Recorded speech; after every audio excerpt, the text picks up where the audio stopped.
Assalamualaikum warahmatullahi wabarakatuh.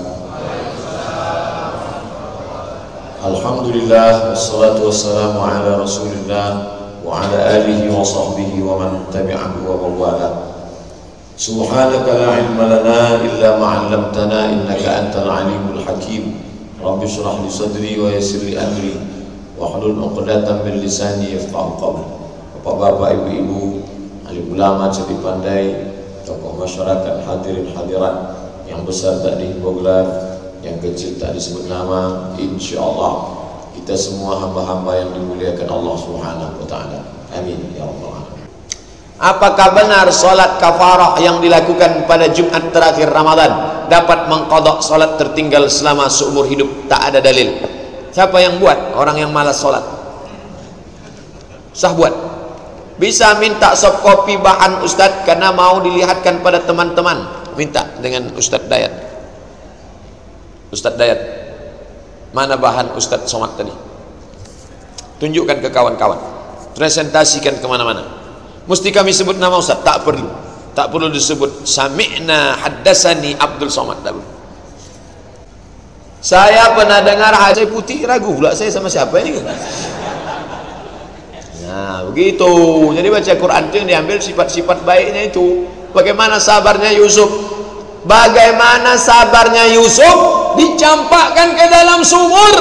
Tapi ketika saudaranya datang mau cari gandum, ada dia marah. Nah, begitulah anak itu nanti sabar.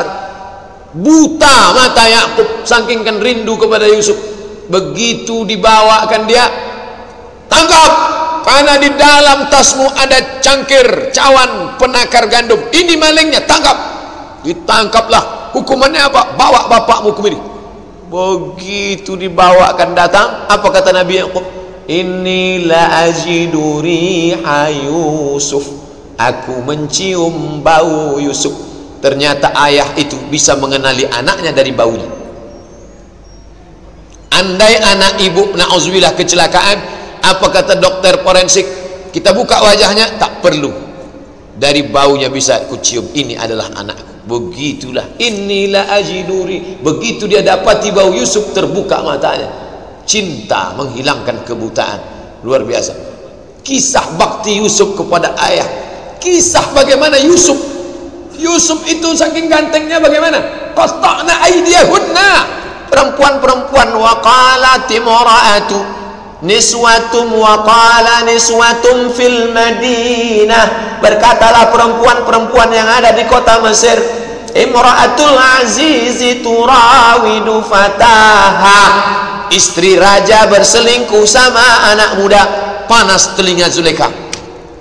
Kalian ejek aku, kalian tak tahu bagaimana rupa Yusuf. Ya, besok kalian datang, dikasih pisau. Begitu dikeluarkan pisau, buah Yusuf keluar Yusuf. Qata'na aydiyahunna. Mereka potong tangan mereka. Ma hadza illa malakun karim. Ini malaikat. Ada tak foto model sampai lupa? Belum ada lagi. Seganteng-ganteng orang Indonesia, belum ada ibu-ibu yang motong tomat sampai terpotong tangan nonton TV. Yusuf itu ganteng ya. Orang jelek di samping Yusuf nampak jangan ganteng. Itu. Kalau kita duduk dekat orang ganteng kan, dia makin ganteng, kita makin buruk kan gitu. Tapi tak mustahil kalau Allah beri keutamaan, tak nampak terlalu buruk, mungkin bisa. Wallahu a'lam. Banyak-banyak berdoa aja lah yang buruk-buruk. Apakah benar solat al-waqi'ah surat tolak anti miskin? Man qara'a surat al-waqi'ah, siapa yang membaca surat al-waqi'ah, maka Allah akan menjauhkannya dari faqah. Faqah itu apa? Miskin, susah, melarat. Hadis dhaif. Hadis tentang surat al-waqi'ah dhaif. Kalau ada ustaz ceramah, jangan baca al-waqi'ah, jangan, itu hadisnya dhaif. Dia anti hadis dhaif. Sedangkan ulama mengatakan hadis dhaif tetap boleh dipakai kalau cukup 5 syarat. Tidak dalam masalah akidah, tidak dalam masalah fikih, hukum halal haram. Masih bernaung di bawah hadis sahih. Tidak ada riwayatnya yang kazab, mendusta. Dan untuk fadail amal silakan, tak salah, tapi renungkan isi al-waqi'ah. Renung isi al-waqi'ah, bangkit semangat bekerja, rezeki mengalir. Itu maknanya. Bukan al-waqi'ah dibaca, tarik selimut, tidur, rezeki turun. Baca al-waqi'ah, memahami maknanya, bangkit semangat kerja, etos kerja. Baca, nanti mintakan tafsir surat Al-Waqiah dengan Dr. Mustafa Umar. Mengapa dilarang motong kuku rambut pada orang hendak berkurban? Terapi, bergelimang dosa. Nanti kuku panjang, jenggot panjang, kumis panjang, rambut panjang. Setelah itu potong pagi, kuku baru, kumis baru, jenggot potong baru. Bangkit dia, semangat baru. Terapi dari para terapis, Bapak Ibu ikuti. Kenapa terapi dari Muhammad? Coba ikuti. Apa hukum melipat batas Al-Quran yang kita baca? Kalau ada catatan HP, tak usahlah dilipat. Tulis saja di HP, tanggal sekian surat Al-Baqarah ayat 230. Karena kalau Quran itu dilipat, lipatannya itu termakan. Nanti orang buka sobek. Orang berwakaf Quran itu bukan senang. Dia ingin Quran itu dibaca. Tak ada hormat kepada Quran. Dicatat, dilipat, asik berlipat-lipat, rusak. Tak menghormati adab. Itu namanya adab Al-Quran. Bapak Ibu sabar, tak banyak, sedikit.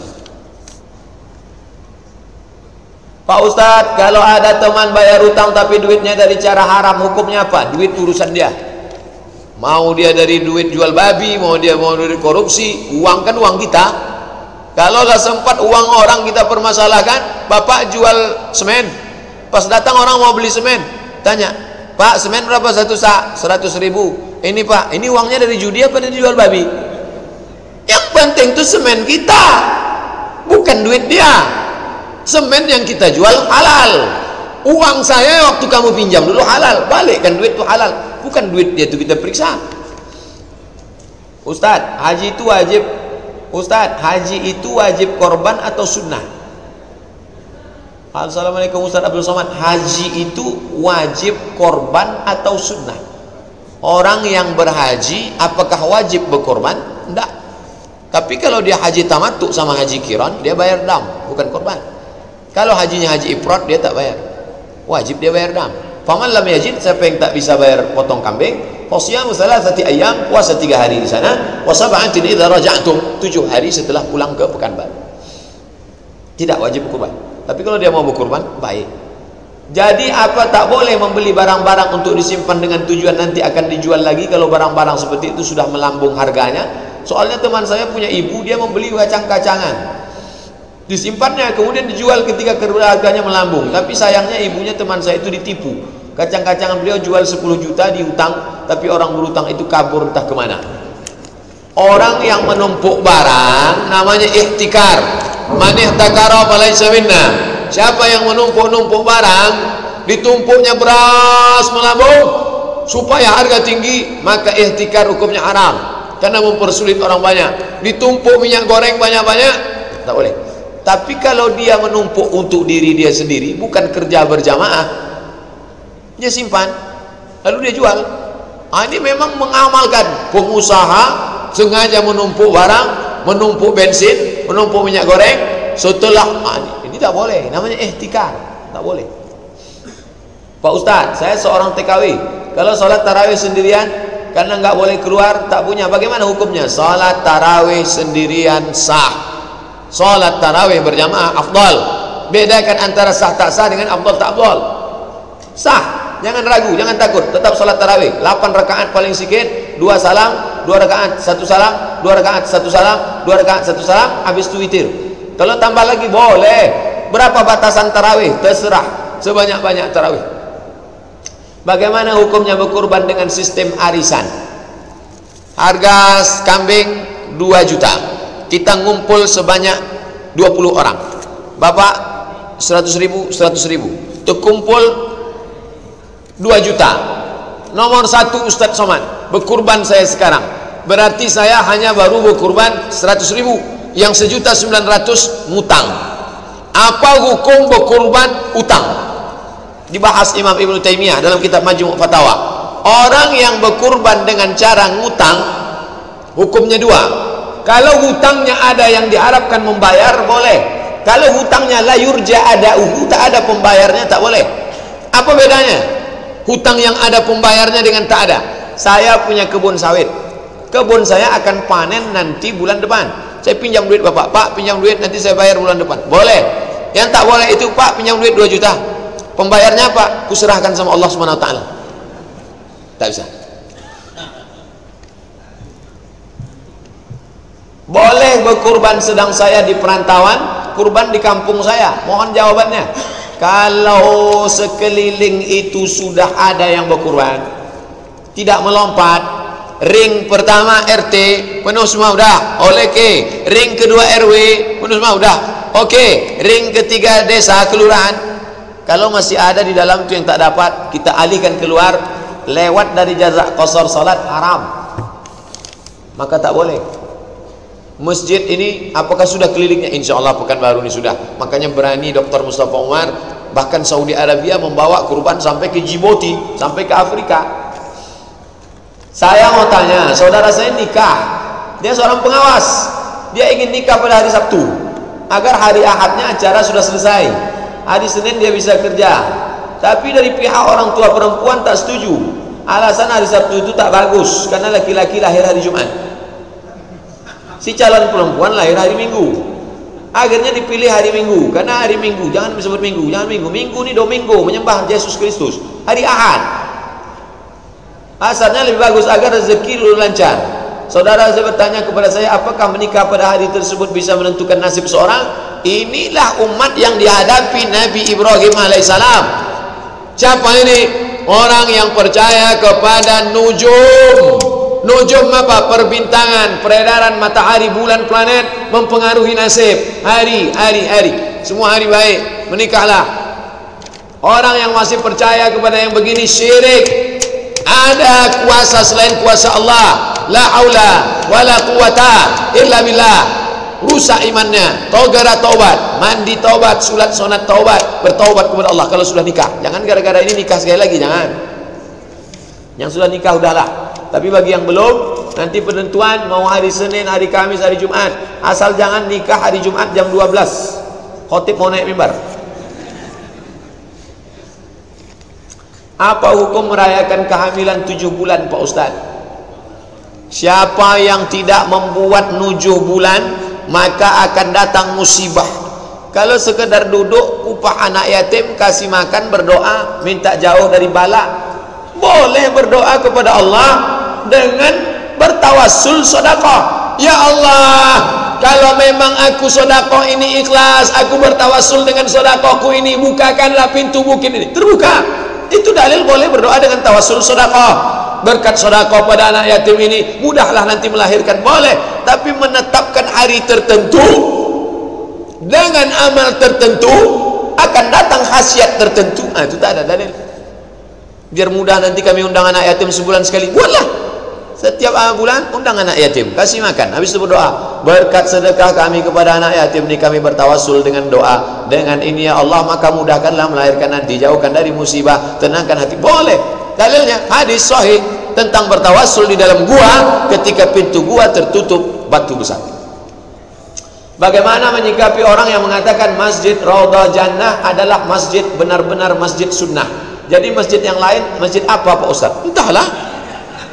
Ini ustaz sunnah, ini ustaz bid'ah, ini masjid sunnah, ini masjid bid'ah, ini sholat sunnah, ini sholat bid'ah, somat itu berlaku bid'ah. Oh, tapi saya sejak balik dari Sokop, balik dari, dah tak saya pedulikan lagi. Dulu saya menganggap itu besar, sekarang ini lebih penting lagi cemana membebaskan tanah, bisa buat pesantren. Musuh kita adalah Kristen, musuh kita adalah Santo Pedro, musuh kita adalah Yesus, anak Allah, Rohul Kudus, haleluya, anak-anak kita. Ini masalah kutil-kutil aja. Mau dibilang saya kafir, mau dibilang murtad, bantailah. Hadirlah majelis ilmu tata cara penyelenggarakan kurban bersama Ustaz Abdul Somad hari Sabtu 10 September ba'da zuhur, Masjid Al-Falah Darul Muttaqin Jalan Sumatera. Hari Sabtu tanggal 10 September ba'da zuhur. Ustaz, mohon penjelasan hukum minjam uang di bank syariah, bank syariah mandiri. Kalau bank itu sudah ada fatwa halal dari Dewan Syariah Nasional, maka transaksi di dalamnya, akad-akadnya itu sudah dibentuk, ini bank menuju syariah. Hidupkanlah bank syariah, karena kalau kita tidak menghidupkan bank syariah ini akan mati. Dan satu Indonesia, bank syariah di Riau ini lumayan pertumbuhannya, tapi baru sekitar 5-7%. Lalu yang 93 lagi mana? Konvensional. Padahal ini negeri Melayu, negeri Islam. Tetap bangkitkan, menghidupkan bank syariah. Kalau tidak, nanti bank syariah ini nasibnya bak kerakap tumbuh di batu, hidup segan mati tak mau. Siapa yang tak berkorban, jangan dekati. Man wajada sa'atan, siapa yang punya kelapangan rezeki, walam yudahi, tak mau berkorban, fala yaqrabanna musallana, jangan dekat-dekat tempat solat kami. Apa maknanya? Ngancam, Nabi ngancam. Jangankan ikut solat sama kami, jangankan ikut doa sama kami, dekat-dekat pun tak boleh. Berdasarkan hadis ini, kalau ada ancaman berarti wajib. Maka menurut mazhab Hanafi, berkurban itu hukumnya wajib. Kawan-kawan kami waktu kuliah dulu, India, Pakistan, Bangladesh, Turki, mereka berkurban. Lalu kami yang dari Indonesia ikut makan daging kurban itu. Karena menurut mazhab Syafi'i sunnat muakkad. Batasan mampu untuk berkurban itu apa Pak Ustaz? Pemulung aja berkurban. Masalah ibadah ini bukan mampu tak mampu, tapi mau tak mau. Ibu penjual sayur berangkat haji, mau tak mau. Gembel di Turki bangun masjid, mau tak mau. Kalau mau, walaupun tak mampu, jadi. Kalau tak mau, walaupun mampu, tak jadi. Banyak bukti. Tak terhitung kasusnya. Adik-adik mahasiswa yang mau tulis buku, bagus. 1001 contoh, mau tak mau. Nah, itu judulnya. Mau tak mampu, jadi. Mampu tak mau, tak jadi. Tapi kalau mau standar fikih Syafi'i, menurut mazhab Syafi'i, orang yang mampu itu siapa? 4. Sanggup memenuhi kebutuhan diri, memenuhi kebutuhan orang yang dinafkahi selama 4 hari, tanggal 10, 11, 12, 13, dan sanggup membeli hewan kurban. Itulah orang yang mampu. Ulang balik Pak Ustaz. Sanggup memenuhi kebutuhan diri, memenuhi kebutuhan orang yang wajib dinafkahi selama 4 hari dari tanggal 8, 9, 10, 11, 12, 13, sanggup untuk membeli hewan kurban. Itu orang yang mampu. Hitung-hitunglah duit, cukup 4 nih, mampu. Jangan pura-pura miskin, nanti dimiskinkan Allah Ta'ala, baru tahu. Tanggal 1 sampai 10 dilarang potong kuku, rambut. Mohon penjelasannya Pak Ustaz. Dah, jelas dah. SDA sama dengan di atas. Apakah untuk orang yang sedang haji, untuk kita semua? Kita semua. Adapun orang yang haji katanya tak potong kuku, itu dari tanggal 8 hari Tarwiyah, 9 hari Arafah, bukan dari tanggal 1.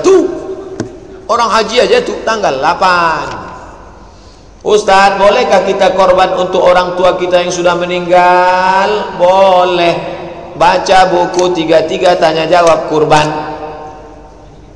Boleh. Sampai tak pahalanya Pak Ustaz? Sampai. Baca lengkap dalil. Untuk tahun berikutnya bolehkah kita korban untuk adik kita yang laki-laki yang sudah meninggal? Boleh. Kalau menurut 4 mazhab Pak Ustaz, mau 4 mazhab? Ya, menurut mazhab Syafi'i, kalau orang itu dulu tidak ada meninggalkan wasiat, tak usah dibuat. Menurut mazhab Maliki, kalau orang itu tidak meninggalkan wasiat, mau dibuat juga boleh, hukumnya makruh, tapi pahalanya sampai. Menurut mazhab Hanafi, tidak perlu pakai wasiat, tapi pahalanya tetap sampai, tapi dagingnya tak boleh dimakan, bagikan semua ke fakir miskin.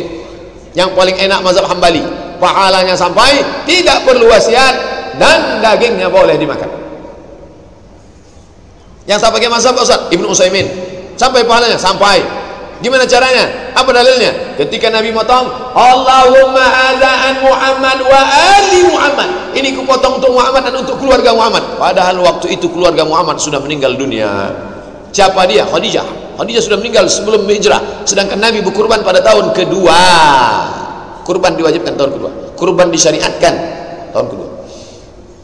Potong lagi, Allahumma azaan Muhammad wa ummati Muhammad, ini kupotong untuk Muhammad dan untuk umat Muhammad. Sampai untuk umat Muhammad. Seandainya tak sampai untuk orang mati, pasti kata Nabi, ini untuk Muhammad dan untuk umat Muhammad yang hidup saja, yang mati tak dapat. Untuk tahun berikutnya bolehkah kita kurban untuk adik abang kita yang sudah meninggal dunia? Kalau mau berkurban boleh. Kalau Ustaz sendiri, saya berkurban untuk diri saya tiap tahun. Tapi sekali-sekali setahun untuk almarhum boleh. Tapi kebanyakan tiap tahun untuk diri saya. Istri Ustaz, anak Pak Ustaz, orang tua, mak saya, istri, kurban yang paling minim 1 kepala rumah tangga. Itu kurban paling minim, kelas ekonomi. Kalau mau yang VIP, diri, anak, istri, menantu, ramai-ramai. Kalau mau yang lebih tinggi, ini kurbannya Nabi Muhammad SAW. 63 ekor potong sendiri, 37 ekor dipotongkan Ali, 37 tambah 63, 100 ekor sendiri. Jangan ambil yang paling bawah. Kemana-mana diceramahkan, cukup satu kepala rumah tangga, yang dua disimpan. Ini tak adil. Umat Islam di Indonesia banyak kaya-kaya gara-gara ceramah ini. Bapak tahun lalu kan sampai berlima, bertiga, ini kok sendiri. Saya sudah dengar ceramah kemarin dari ustadz yang hebat di televisi, tapi kata Ustadz Somad, Somad itu tak paham tuh, tak ngerti dia.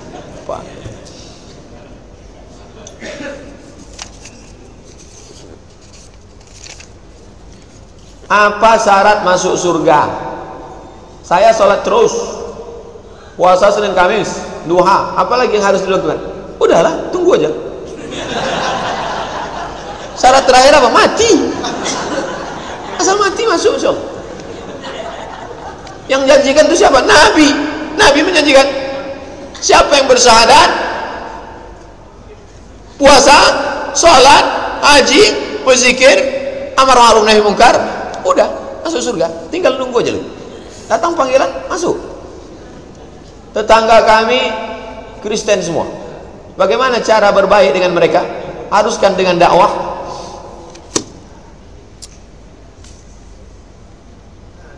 La yanhakumullahu 'anil ladzina lam yuqatilukum, kalau mereka tidak memerangi kamu, walam yukhrijukum min diyarikum, mereka tidak mengusir kamu. Ingat, dua kode etiknya. Kalau mereka tidak memerangi kamu, mereka tidak mengusir kamu, antabarruhum, kamu boleh berbuat baik, wa tuqsitu ilaihim, bersikap adil.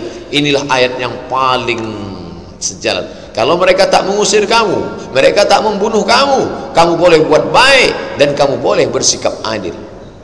Nah, tetangga kita itu ada dia memusuhi? Tidak. Islam bukan agama ekstrim. Tapi kalau dia sudah menghalalkan darah kita, waqatiluhum, perangi mereka. Tapi ayat ini jangan dipotong. Ayat ini sifatnya membela diri. La ta'tadu, jangan melampau batas. Innallaha la yuhibbul mu'tadin. Allah tak suka pada orang yang melampau batas. Ustaz, bagaimana cara dakwah yang baik? Ud'u ila sabili rabbik, ajak orang ke jalan Allah. Jangan ajak ke jalan mazhab, jangan ajak ke jalan partai, jangan ajak ke jalan golongan. Ajak orang ke jalan Allah bil hikmah, kata-kata yang santun, wal mau'izatil hasanah, contoh suri tauladan, perbuatan, action. Wajadilhum billati hiya ahsan, kalau dia perlu di debat billati hiya ahsan, dengan cara yang baik, santun. Jangan dibaca kuat-kuat Ustaz. Kalau mau ngasih tahu di atas, jangan di bawah. Saya tak punya harta, insya Allah saya punya ilmu dan tenaga. Bisakah saya ikut mengajar di pedalaman? Jika boleh, nanti kita sampaikan ke Ustadz Reza yang mengkoordinir. Saya tak bisa ngurus semua, pecah kepala saya nanti. Keputusan kabel-kabel dalam nanti. Nanti kita sampaikan koordinasi, nomornya saya simpan, saya serahkan ke Ustadz Reza Pahlevi. Apakah ada dasar puasa hari raya Idul Adha dari pagi sampai selesai sholat? Ada.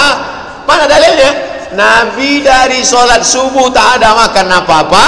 Setelah selesai sholat Idul Adha, Nabi pulang, dhaha bikabshaini amla'ai aqranaini, Nabi berkurban aqranaini, bertanduk, amla'aini, putih bersih, fadabahahuma biyadihi, Nabi memotong dengan tangannya sendiri. Bismillah, wallahu akbar, Allahumma minka walaka.